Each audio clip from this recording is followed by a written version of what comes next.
Buenas, saludos a todas y a todos. Yo soy Damián Águila. Agradezco el acompañarme el día de hoy. Yo soy docente de la Cátedra de Clínica Médica y además infectólogo del hospital. Eh, Hoy nos convoca a abordar un tema sobre un fenómeno clínico complejo, aunque fascinante. Voy a quedar a disposición para preguntas que surjan al final de la charla a través de un contacto mío. Bueno, primero vamos a definir lo que es el IRIS o síndrome inflamatorio de reconstitución inmune o síndrome de reconstitución inmune inflamatorio. Vamos a abordar 4 puntos. Vamos a tratar de comprender la epidemiología y los factores de riesgo. Vamos a analizar la fisiología, fisiopatología vinculada a la reconstitución inmune. Vamos a intentar reconocer manifestaciones clínicas según los patógenos en general y particulares. Y vamos también a discutir enfoques diagnósticos y terapéuticos. En primera instancia, quería hablar con respecto, esto lo van a seguir abordando en las clases sucesivas de la temática que corresponde al VIH, pero me interesa dos situaciones puntuales. Primero, la cantidad de personas que viven con VIH en nuestro país son aproximadamente 140.000 personas, de las cuales son un diagnóstico de aproximadamente 6.400 personas que se notifican por año entre el año 2022 y 2023. La mortalidad del SIDA por SIDA cada 100.000 habitantes es 2.5 personas, más varones que mujeres mueren por VIH. Y la tasa nacional de VIH son 14 personas cada 100.000 habitantes. Fíjense la diferencia que hay.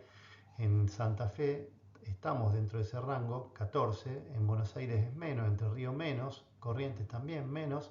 Sin embargo, el promedio da 14 porque tenemos lugares con altísima tasa, con 33 cada 100.000 habitantes en Salta, 34 cada 100.000 habitantes en Jujuy, fíjense, 20 cada 100.000 habitantes en Tierra del Fuego, casi 20 también en Santa Cruz.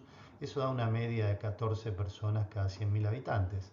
Y la última diapositiva, la que nos convoca, la más importante, es, acá se las centro para que vean que tenemos un porcentaje de diagnóstico tardío de VIH, aproximadamente un 45% de las personas que se diagnostican VIH se hacen en forma tardía. Fíjense, hay más varones cis que mujeres, cis, sin embargo, mínimamente. Sin embargo, fíjense que la población es bastante alta que se hace diagnóstico tardío. Es importante en esta situación. ¿A qué le decimos diagnóstico tardío? Hablamos de presentador tardío, cuando se hace un diagnóstico en menos 350 CD4, y enfermedad avanzada o con diagnóstico de SIDA cuando tiene menos de 200 CD4, o cuando se hace el diagnóstico de VIH durante un evento SIDA, que se manifiesta en general en las personas que tienen menos de 200 CD4. El presentador tardío, del punto de vista individual, obviamente que siempre es mejor hacer el diagnóstico lo antes posible por un tema de salud puntual del individuo, pero ni el individuo ni la comunidad se benefician de la indetectabilidad, que es igual a intransmisibilidad. Es decir, si no se hace diagnóstico temprano, la epidemia no tiene más que a expandirse. Más personas que tienen la capacidad de transmitir virus al resto de la población.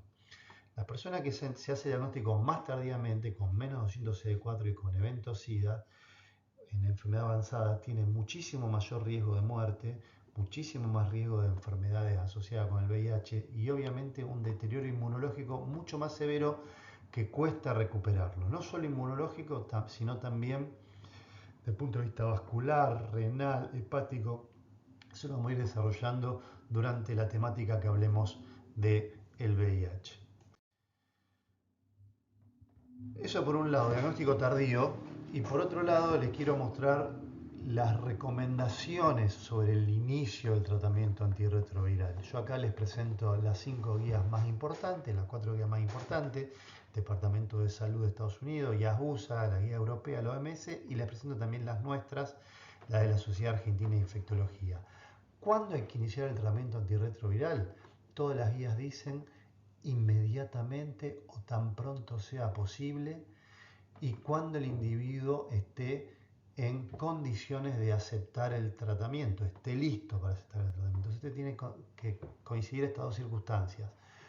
Partimos de la regla es lo antes posible en una persona que esté dispuesta a tomar la medicación y a sostenerla. Me excede la charla, pero está demostrado que esto aumenta la expectativa de vida, aumenta las adhesión o la retención en el sistema de los individuos, y obviamente disminuye la expansión de la epidemia porque tratamos a una persona con potencial capacidad de transmisión de virus al resto de la población. Entonces, yo hablé de esto. Estamos en un contexto que hay que iniciar el tratamiento rápidamente porque mejora el pronóstico y retiene en el sistema a los individuos, y porque además disminuye desde el punto de vista social la transmisión del virus. Y por otro lado les hablé que hay una gran proporción de diagnósticos tardíos. Si sumamos estas dos circunstancias, nos da como resultados el lugar, el germen ideal para que se produzca el síndrome inflamatorio de reconstitución inmune. Obviamente nosotros buscamos la reconstitución inmune, nosotros queremos que la gente se restituya inmunológicamente, obviamente, pero a veces esa reconstitución inmune es inflamatoria y eso causa enfermedad. El síndrome inflamatorio de reconstitución inmune, ante todo quiero decirles que hay dos presentaciones. Uno que es el paradójico, es decir, una persona tiene diagnóstico de una enfermedad oportunista, nosotros empezamos a tratar la enfermedad oportunista, empezamos el tratamiento antirretroviral, la persona mejora inicialmente y luego en un segundo paso la persona empeora y hace lo que nos alerta de que probablemente podría ser un síndrome inflamatorio de reconstitución inmune paradójico, o sea que empeora en vez de mejorar. La mayoría mejora, pero hay un porcentaje que puede empeorar. Vamos a hablar de diagnósticos diferenciales. Y también puede ser un iris que se llama desenmascarado. ¿Qué significa? Que una persona, nosotros le evaluamos, no nos parece que tenga una enfermedad oportunista, arranca el tratamiento antirretroviral, no arranca el tratamiento de la enfermedad oportunista porque no la tenía, no la sospechamos, y cuando inicia el tratamiento antirretroviral, el paciente empeora en vez de mejorar como nosotros esperamos. Y esto puede ser que sea lo que se llama un iris desenmascarado. Desglosemos de nuevo lo que les acabo de decir. El iris paradójico, empeoramiento de una enfermedad conocida, por ejemplo, una persona tiene una enfermedad oportunista, iniciamos el tratamiento, mejor inicialmente, porque iniciamos el tratamiento de esta enfermedad oportunista, iniciamos el antirretroviral y al poco tiempo el paciente deteriora clínicamente. Y nosotros nos planteamos los diagnósticos diferenciales. Puede ser que tenga toxicidad por el tratamiento de la enfermedad oportunista o toxicidad al antirretroviral. Eso es una posibilidad de que el paciente empeore clínicamente. Puede ser que tenga una resistencia de la enfermedad oportunista al fármaco que estamos usando, una tuberculosis multiresistente, o nosotros empezamos a tratar un bacilo ácido alcohol resistente con triple droga para una tuberculosis porque es la causa más frecuente, y resulta que no es una micobacteria tuberculosa, sino que es una no tuberculosa, por ejemplo un MAI. Obviamente va a empeorar porque no es el tratamiento del MAI las 4 drogas que usamos para la micobacteria tuberculosis. Otra muy frecuente es que la persona, si no queda internada, no haga el tratamiento. Entonces el paciente empeora porque no está haciendo el tratamiento. Y una cuarta, que está acá un poquito tapada, pero es que tenga otra enfermedad oportunista. La persona tiene menos de 200 CD4, menos de 100 CD4, hasta menos de 50 CD4, y obviamente que puede tener alguna enfermedad oportunista además de la que ya estamos tratando, y eso explicaría. Bueno, así es como nosotros enfocaríamos esta situación. La otra situación, un iris desenmascarado. ¿Qué significa? Una persona la evaluamos, la revisamos, está con las defensas bajas, le iniciamos el tratamiento antirretroviral, pero al poco tiempo que inicia el tratamiento antirretroviral el paciente empeora. Entonces, bueno, puede ser que tenga una enfermedad oportunista que no detectamos originalmente. Los escenarios posibles son una enfermedad que no fue detectada al momento, que progresa clínicamente, o que tenga una enfermedad oportunista debido a una inmunodeficiencia. Vamos a repetirlo más adelante. Entonces, a los que les encantan las definiciones, es de lo que venimos hablando. Si le quieren poner definiciones a esto, hay muchas definiciones, pero yo traté de resumírsela en estas tres líneas. Es una condición clínica heterogénea, o sea, no hay una forma de presentación, sino porque son muchas las posibilidades que puedan reconstituir inmunológicamente, inflamatoriamente, o sea, una condición clínica heterogénea que puede aparecer tras el inicio de antirretrovirales, que está caracterizada por un deterioro clínico en un paciente que había presentado evidencia de efectividad del tratamiento antirretroviral, o sea, había mejorado inicialmente y que no puedo explicarlo por otra circunstancia. El paciente empeoró, no encuentra una enfermedad oportunista, otra además de la que ya estamos tratando, no es toxicidad por fármacos, no es resistencia, entonces, ¿qué nos queda? Se puede demostrar que aumentó los CD4 y bajó la carga viral, eso significa que el paciente está respondiendo clínicamente, bueno, y esa sería la definición del síndrome inflamatorio de reconstitución inmune. Yo le voy a decir IRIS de ahora en adelante, pero puede ser SIRI también. Les grafico la historia natural del HIV. La historia natural del HIV, esto en verde son los CD4, cuando una persona anda por la vida, un día se infecta de VIH, fíjense, en marrón es la carga viral. Sube la carga viral y los CD4 bajan. Esta es la infección aguda por VIH. Bajan, bajan, bajan, en un momento se hace como un set point o como que el paciente tiende a recuperar y de acá arranca su enfermedad. La carga viral tiende a contenerse por anticuerpos que no son efectivos porque el paciente no se pone indetectable solo se pondría con tratamiento antirretroviral y esta es la respuesta inflamatoria que tiene el paciente. Tiene alta la interleuquina, alta el factor de necrosis tumoral, tiene activación de macrófagos, tiene toda la inmunidad celular y la inmunidad humoral activada. En línea de puntos es la inmunidad. Esto es lo que pasa normalmente sin tratamiento. Cuando nosotros hacemos tratamiento antirretroviral, esto es lo que pasa normalmente.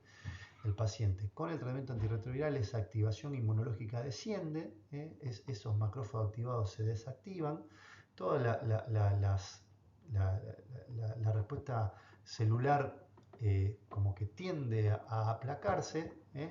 Esto está en verde, tenemos los CD4, tienden a subir con el tratamiento y obviamente lo que buscamos es que la carga se ponga indetectable y obviamente esa activación inmunológica se inhiba, quede inhibida o quede restringida. Sabemos que el paciente es inflamado crónico, las personas que tienen un VIH tienen cierta inflamación crónica, pero no es una inflamación descontrolada como la que estamos hablando ahora.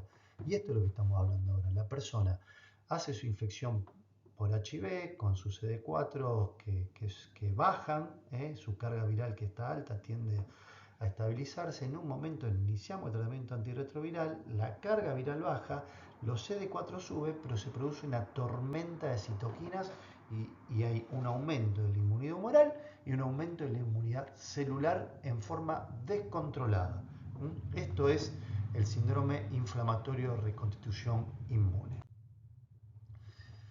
Puede haber respuesta inflamatoria no solo a enfermedades infecciosas, sino a enfermedades tumorales y enfermedades autoinmunes. Son un sinnúmero de posibilidades que en nuestro organismo reaccione de forma desmedida. Pero yo les quiero mostrar acá las más importantes. Las más importantes que tienen que acordar, porque son las más frecuentes, son la reconstitución inmune con Mycobacterias tuberculosis, la reconstitución inmune de otras micobacterias que no son Mycobacterias tuberculosis, la hepatitis B, que la hepatitis B y la hepatitis C pueden hacer un flare, un aumento de las transaminasas y de la bilirrubina post inicio del tratamiento antirretroviral. El citomegalovirus lo vamos a ver, pero puede haber generalmente una retinitis por citomegalovirus que puede ser empeorada después del tratamiento o puede ser desenmascarada porque no habíamos detectado que el paciente tenía un déficit visual o no era manifiesto o no lo podía expresar, y arranca el tratamiento y hace la retinitis. Puede ser por el virus JC. El virus JC es el que da la leucoencefalopatía multifocal progresiva.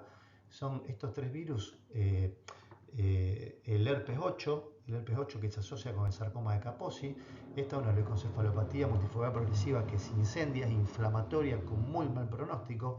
El herpes 8 de sarcoma de Kaposi, que hace que un sarcoma de Kaposi se incendie, literalmente, con afectación pulmonar, afectación digestiva, sangrado, hasta afectación del sistema nervioso central, con muchas veces requiere quimioterapia y muchas veces muy mal pronóstico. Estas dos primeras, JC y herpes 8, son una de las reconstituciones inmunes más agresivas y con menos posibilidades terapéuticas. El HPV es muy frecuente, que haga, yo acá no le puse el herpes simple, el herpes zóster, perdón, pero también es muy frecuente hacer brotes de herpes zóster, y el criptococo neoforma. El criptococosis también, otra de las enfermedades emblemáticas que se producen durante el empeoramiento o el desenmascaramiento de una criptococosis meningia, donde la mortalidad es cercana al 30-40% en este contexto. Esto vamos a ir desglosando, que estén tranquilos. Bueno, entonces nosotros tenemos una circunstancia de una persona que tiene probablemente un iris. Yo se los dividí en estas cuatro puntos que vamos a charlar. Nosotros tendremos que predecirlo. Hay algunas personas que tienen más posibilidad de hacerlo. Una vez que se sucede identificar lo que realmente es un iris, hay que tratarlo. Y por otro lado, ¿cómo hacemos para prevenirlo? Predecirlo. Hay factores de riesgo para predecirlo. Hay factores de riesgo individuales. Hay dos personas exactamente iguales que tienen exactamente la misma condición clínica. Uno es iris y el otro no. Pero nosotros sabemos que la persona que arranca con CD4 menos de 100 tiene 4 veces más posibilidades de una persona que no tiene menos de 100. Que tiene una carga viral alta también. Después hay patógeno específico. La alta carga antigénica, por ejemplo, tener alta cantidad de antígeno criptococócico, tener mucha carga de antígeno criptococócico y le agrego poca respuesta inflamatoria en esa meningitis, estos pacientes tienen más posibilidad de hacer un iris y un iris grave.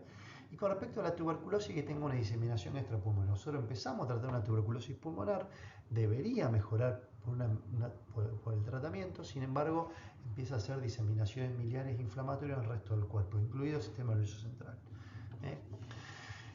Y hay una circunstancia que depende de cuándo lean esta bibliografía. Había un momento donde se consideraba que el tratamiento antirretroviral, los inhibidores de la integrasa, porque bajaban más rápido la carga viral, estaban asociados con mayor iris. Bueno, yo ya les anticipo que no está asociado. Ya hay estudios diseñados específicamente para demostrar que no es un tema de velocidad de descenso de carga viral ni de la droga que nosotros iniciamos para arrancar el tratamiento antirretroviral que se asocie con el iris. Vamos a predecirlo en esta circunstancia. Ahora tendríamos que identificarlo. ¿Cómo lo identificamos? Miren, esta diapositiva es un poquito compleja, pero fíjense, nosotros tenemos una persona con factores de riesgo que pueden ser lo que les dije, CD4 bajo, una enfermedad diseminada, que hasta ahora no lo sabemos que puede estar, que el paciente tiene una respuesta inflamatoria, pausa inflamatoria, no responde como debería responder. Por ejemplo, en la meningitis criptocócica, el paciente no tiene respuesta inflamatoria, le hacemos una punción lumbar y tiene alta carga antigénica, pero no tiene ni proteínas ni células altas en el líquido cefalorraquídeo como para pensar que tiene una meningitis. Y otra cosa importante, el corto tiempo desde el inicio de la enfermedad oportunista en un iris paradójico que empeora con el tratamiento. Si nosotros arrancamos muy cercanamente el tratamiento antirretroviral después que iniciamos la enfermedad oportunista, es una enfermedad que podría, ya como factor predictivo, que este paciente podría ser un iris. Por otro lado, tenemos posibles mecanismos. Estos posibles mecanismos que hacen una disfunción de células inmunitarias. Yo no voy a ahondar en el tema este porque es muy inmunológico y todas las enfermedades, cuando ustedes la ven por separado, tienen distintas características, todos los patógenos tienen distintas características inmunológicas a la hora de generar el iris. Puede ser un desacoplamiento de la inmunidad innata y adquirida, una restauración inmunitaria en forma exuberante y específica para distintos patógenos, y después puede ser que haya respuestas reguladoras,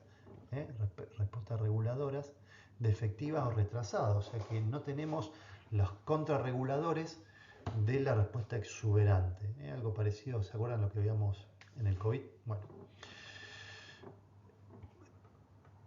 Entonces tenemos una respuesta innata y una respuesta adquirida. Esto está desacoplado, y esto hace que tengamos un exceso de citoquinas proinflamatorias y esto genera el iris. ¿Cómo genera el iris? ¿Cómo se manifiesta? Con síntomas focales y con síntomas sistémicos. Acá se lo desglosé.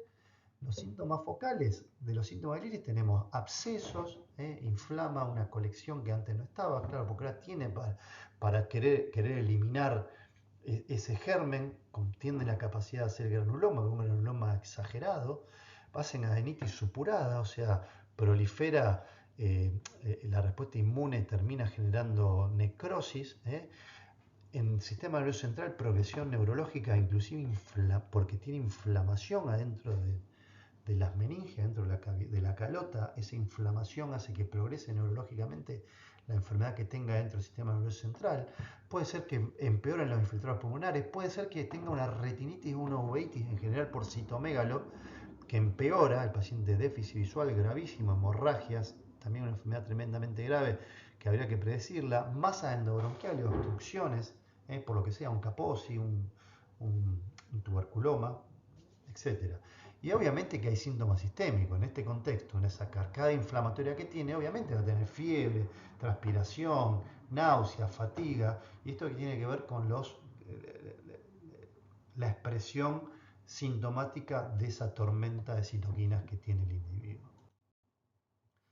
Las manifestaciones clínicas de lo que les vengo diciendo, la tuberculosis, las micobacterias avium, linfadenitis, fiebre, absceso, aparecen en general entre las 2 o 4 semanas de iniciado el tratamiento. El criptococo empeora la meningitis, aumenta la presión intracraneana, puede hacer déficit neurológico. Del CMV, del citomegalovirus, hace la uveitis, la convitreitis, con colitis, y la hepatitis B, hepatitis C hacen hipertransaminasemia dentro de las 8 o 12 semanas, una hepatitis aguda. Bueno, venimos hablando de cómo predecirlo, cómo identificarlo, vamos a ver si hay algo de cómo tratarlo. Bueno, manejo general, los pilares fundamentales, en general, continuamos con el tratamiento antirretroviral. En general, consideramos suspensión en muy contados casos cuando tiene afectación del sistema nervioso central, pero obviamente es consensuado, charlado, con gente que tenga experiencia, pero como regla general continuamos el tratamiento. Obviamente tratamos la infección subyacente y está inflamado, hay que darle desinflamatorio. ¿Qué desinflamatorio? Daine, siempre Daine. El desinflamatorio no esteroideo siempre, y en algunas circunstancias corticoides. No hay ningún tipo de inconveniente de darle corticoide a una persona con HIV. Cuidado en las personas que tienen criptococosis, donde no sería beneficioso el corticoide, sino que agravaría. La depresión endocraniana se maneja de otra forma, con punciones repetidas de derivación ventricular, más que con corticoides. No se hace corticoides. En la meningitis tuberculosa obviamente es parte del tratamiento. En la retinitis por CMV obviamente forma parte del tratamiento. Y eventualmente, en casos refractarios, se podría usar un anti-TNF como el infliximab. Nosotros no tenemos experiencia, pero está escrito en la bibliografía y no me parece descabellado. Con respecto al manejo de los patógenos, lo vengo diciendo, corticoides en la tuberculosis, hay ensayos clínicos aleatorizados donde en las personas con menos de 100 CD4 ya inician la tuberculosis pulmonar corticoides. No está recomendado en todas las guías, pero hay trabajos publicados en New England que lo avalan, pero bueno, no está en las guías todavía recomendado. Pero ante una enfermedad inflamatoria asociada a un empeoramiento por tuberculosis, una dificultad respiratoria, bueno, ni hablar de una afectación neurológica, requiere hacer corticoides. Fíjense que es dosis inmunosupresora altas, 1,1 miligramos kilo durante las primeras 2 semanas. Algo parecido a lo que usamos para neumocistis, pero esto no es un contexto de neumocistis de reconstitución inmune, viene en otra clase eso. Las neumocistis que tienen una presión de oxígeno menor de 70.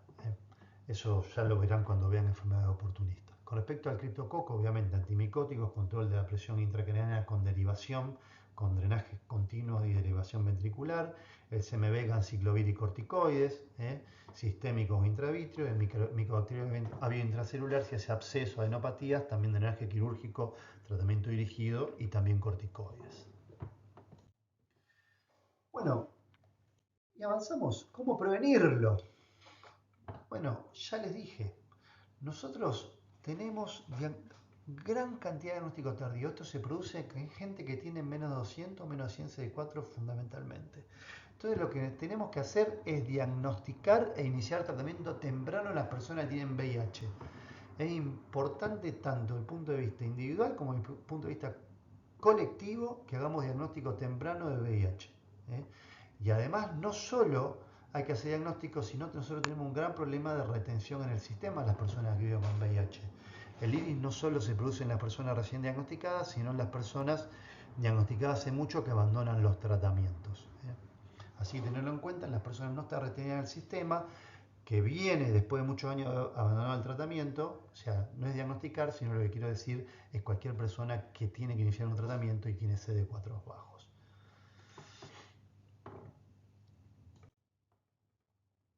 Bueno, por un lado diagnóstico temprano y por otro lado diagnóstico temprano de las infecciones oportunistas que podría tener la persona que se podría desenmascarar con el tratamiento.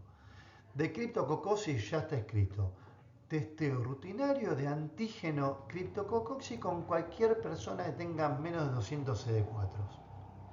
En las personas que inician el tratamiento del HIV, a todas hay que hacer screening de síntomas de tuberculosis, con las cuatro síntomas de la OMS: fiebre, pérdida de peso, sudoración nocturna y todo de más de 2 semanas. Cualquier persona que tenga esas circunstancias y tenga CD4 bajos, hay estrategias diagnósticas, por ejemplo un liporadiomanano en orina o un esputo con un GeneSpert, que se busca ADN de la micobacteria tuberculosa en esputo, aún sin secreción, sin expectoración, son herramientas que tenemos a la mano.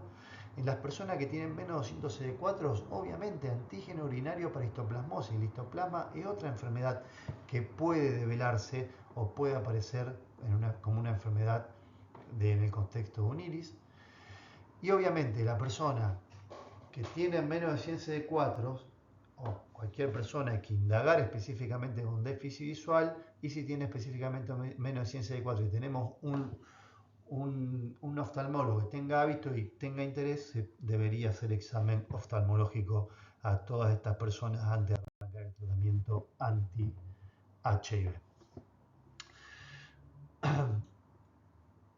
Esto es un dato que nosotros lo tenemos a disposición, que son tecnologías que están, que existen y podrían servirnos a la hora de iniciar un tratamiento para VIH. Nosotros dentro de las 2 horas podemos saber si una persona tiene HIV, si tiene enfermedad avanzada por HIV, es decir, tiene menos de 200 CD4, si tiene histoplasmosis, si tiene tuberculosis o tiene enfermedad latente, la enfermedad criptococócica.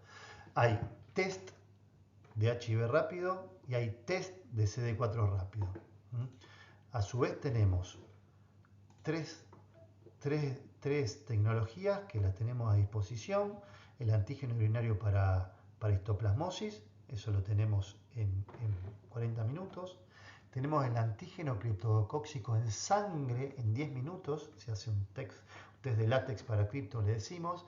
Y tenemos también los GeneSpert y el liporadiomanano en orina. Estas son todas circunstancias que son asequibles, y acá tenemos los precios unitarios que también son accesibles. $7 para histo, 4 para cripto y 4 liporadiomanano, y un poquito más caro el GeneSpert. Pero es una tecnología que nosotros la tenemos a disposición y que no todos los pacientes lo requerirían, sino los pacientes que tienen menos de 100 CD4 mejor, menos de 200 CD4 ampliado. el látex para cripto tiene una consideración especial que se las tengo que desglosar de nuevo. En una persona que tiene CD4 bajos, menos de 200, pero más específicamente, menos de 100 CD4, hay que hacerle látex para cripto en sangre, aún sin síntoma meningio. Obviamente, si tiene síntoma meningio, hay que hacer punción lumbar. Pero si el paciente tiene menos de 100 CD4, hay que hacer un látex para cripto en sangre. Si el látex para cripto en sangre es positivo, hay que hacer punción lumbar, aún en asintomáticos. Si la punción lumbar nos da que tiene una meningitis, o sea que tiene látex para cripto positivo en líquido cefalorraquídeo, aún sin reacción inflamatoria, este paciente tiene que hacer tratamiento para meningitis criptococóxica con anfotericina B y 5-frocitocina o anfotirosina B y fluconazol. Si tenemos un látex para cripto en sangre positivo, hacemos la punción lumbar, no hay evidencia que tenga meningitis criptocóxica ni criptococo en líquido cefalorraquídeo, bueno, ese paciente se hace un tratamiento por boca con fluconazol. Tratamos la criptococosis diseminada, no en sistema nervioso central, se trata durante 2 semanas como mínimo antes de arrancar un tratamiento con antirretrovirales. Porque estos pacientes pueden desenmascarar el cripto, que es una enfermedad más grave con más mortalidad en el contexto del iris. En cualquier circunstancia, esperar para arrancar el tratamiento, ahora vamos a hablar un poquito más adelante, a veces se espera más, a veces se espera menos. Así como yo les dije que todas las guías decían que hay que iniciar inmediatamente, yo les voy a mostrar acá las guías de la SADI, que es nuestra Sociedad Argentina de Infectología, que tiene unas guías muy completas, muy interesantes, las recomiendo que las lean para el tema. Las situaciones especiales se considera la persona que tiene enfermedad oportunista. Una de las situaciones especiales, embarazada es otra, niños, bueno. Pero la persona que tiene enfermedad oportunista, hay algunas enfermedades oportunistas que no tienen tratamiento efectivo, que el tratamiento efectivo es el tratamiento del HIV, la leucoencefalopatía multifocal progresiva, que es una moneda al aire porque así como el único tratamiento que tenemos, el tratamiento antirretroviral, la gente que empeora con el tratamiento antirretroviral, realmente el pronóstico es tremendamente grave. Estos pacientes con leucoencefalopatía generalmente son diagnósticos tremendamente tardíos, en menos de 50 CD4 en general. Y después la criptosporidiasis y la microporidiasis, que obviamente son diarreas asociadas al HIV que además tienen parásitos que son difíciles de tratar y lo que hay que hacer es mejorar el HIV.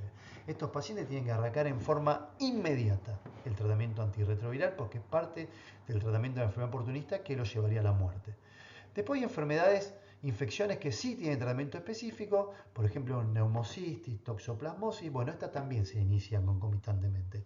Arrancamos en la guardia, arrancamos el primer día de internación, el tratamiento para neumocistis, para la toxo, y concomitante arrancamos el tratamiento antirretroviral.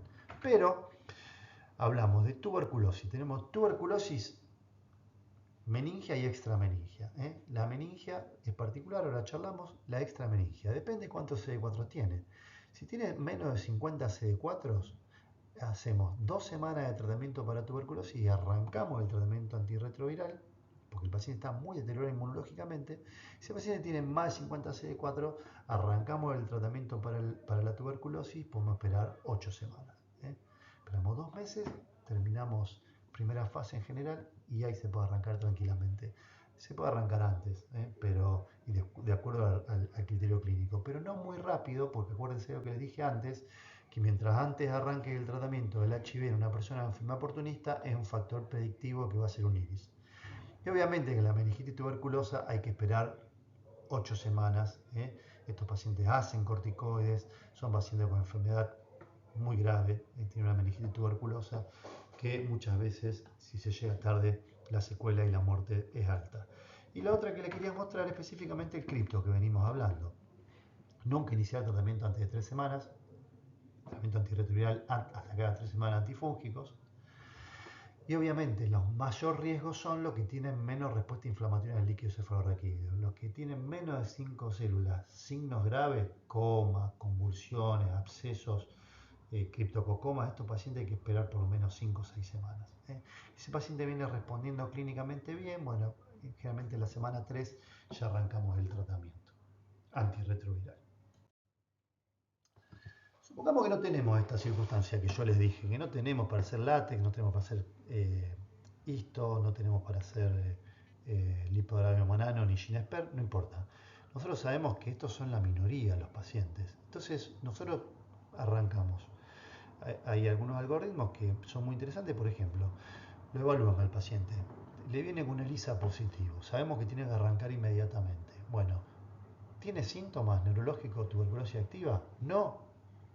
Bueno, un dato a favor que podríamos arrancar. ¿Tiene antecedentes de tuberculosis o criptococosis, enfermedad psiquiátrica, abuso de drogas? No. Bueno, un dato más que podemos arrancar.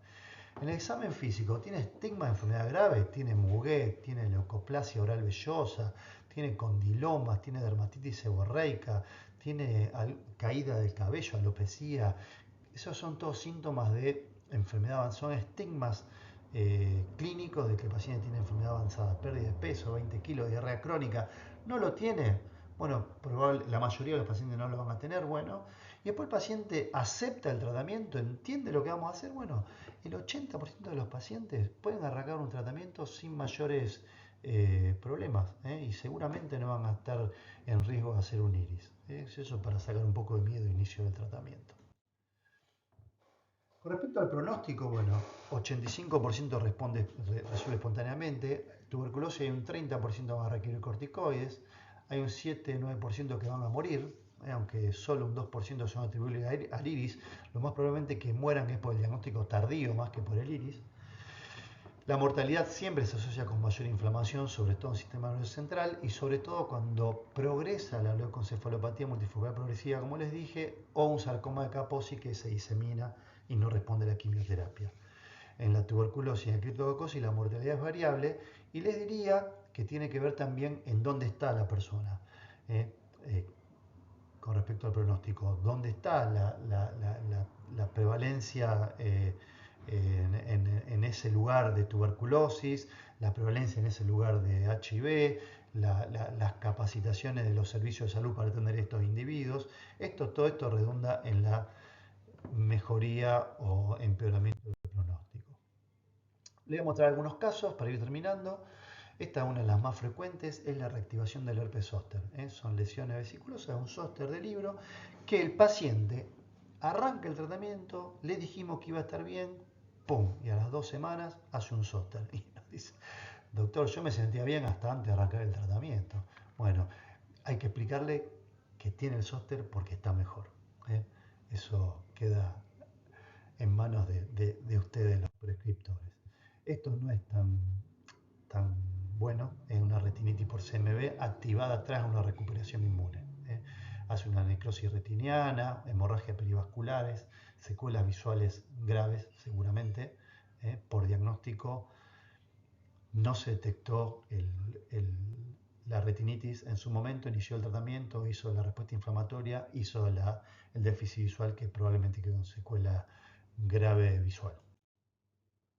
Este es otro paciente que hace el patrón miliar, si bien concentra un poquito más en este vértice izquierdo, campo medio superior izquierdo, sin embargo tiene una respuesta paradojal. Esto es difícil decir si es una histo o si es una tuberculosis. Además, como estos pacientes tienen tanto deterioro inmunológico, no tienen la capacidad de formar granulomas, no tienen capacidad de avenar hacia el bronquio, entonces hacen esta tuberculosis así diseminada o esta histoplasmosis diseminada que no tienen generalmente vaciloscópicos positivos. Esto lo hemos visto en pacientes nuestros.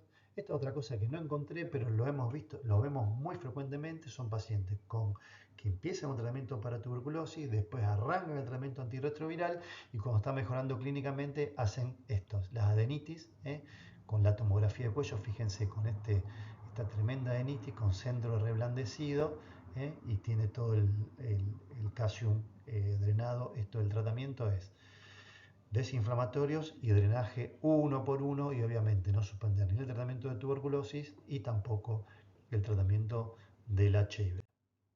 Este es también un paciente nuestro, que es un paciente que inició el tratamiento antirretroviral, el paciente mejoró clínicamente, luego hace una meningitis, que se puede ver, fíjense acá se ve en blanco las meninges, esto que se ve acá no es algo habitual que se vea, este refuerzo meningio, esto se ve porque tiene una infiltración meningia, y esta es una tomografía antes, y estas son las anteriores para que vean que no tenía estas lesiones acá en cavum, en rinofaringe. Fíjense, esto es un linfoma, una masa linfomatosa con infiltración meningia. Este paciente había mejorado inicialmente de su HIV. A las, a los, al mes y medio, 2 meses, empieza con este cuadro neurológico, una meningitis que no tenía filiación hasta que apareció la masa esa, que cuando se la pudimos biopsiar fue un linfoma o el paciente terminó muriendo. Bueno, para terminar, resumen y recomendaciones sobre iris. Primero, el iris o síndrome inflamatorio por reconstitución inmune puede ser paradójico, como les dije, empeoramiento o desenmascarado que no estaba y aparece. En general es benigno y autolimitado, en general y controlable. Los factores de riesgo, como les dije, son CD4 bajos, carga viral alta y una respuesta inmunológica rápida, o sea, mejora al tratamiento y después empeora, pero porque mejoró, respondió rápidamente al tratamiento. Que el diagnóstico se hace en el contexto de síntomas inflamatorios tras el inicio del tratamiento antirretroviral, y acuérdense que no hay pruebas diagnósticas de certezas, ¿eh? No hay un laboratorio, un análisis que yo le pueda pedir al individuo que me diga que esto me confirme o me refute que es un iris. Con respecto al manejo, continuar el TARP como regla, aunque hay excepciones que deben evaluarse cuidadosamente, seguir con el tratamiento de enfermedad de base, siempre poner el tratamiento con desinflamatorios no esteroides, considerar corticoides, menos en el cripto y en el sarcoma de Kaposi. Y con respecto a la prevención, obviamente, diagnóstico temprano, ¿eh?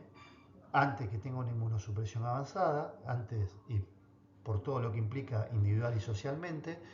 Y siempre cuando tiene una persona una enfermedad oportunista, tratarla durante 2 semanas, salvo en el cripto, que hay que esperar un poquito más, en la tuberculosis esperar un poco más. Pero siempre tratar la enfermedad oportunista, mejora la enfermedad oportunista, probablemente mejore los síntomas del HIV y después ponemos tranquilo el tratamiento antirretroviral. Bueno, esta es la clase, yo quedo a disposición, acá tienen mi mail y estoy gustoso de atender consultas. Muchas gracias.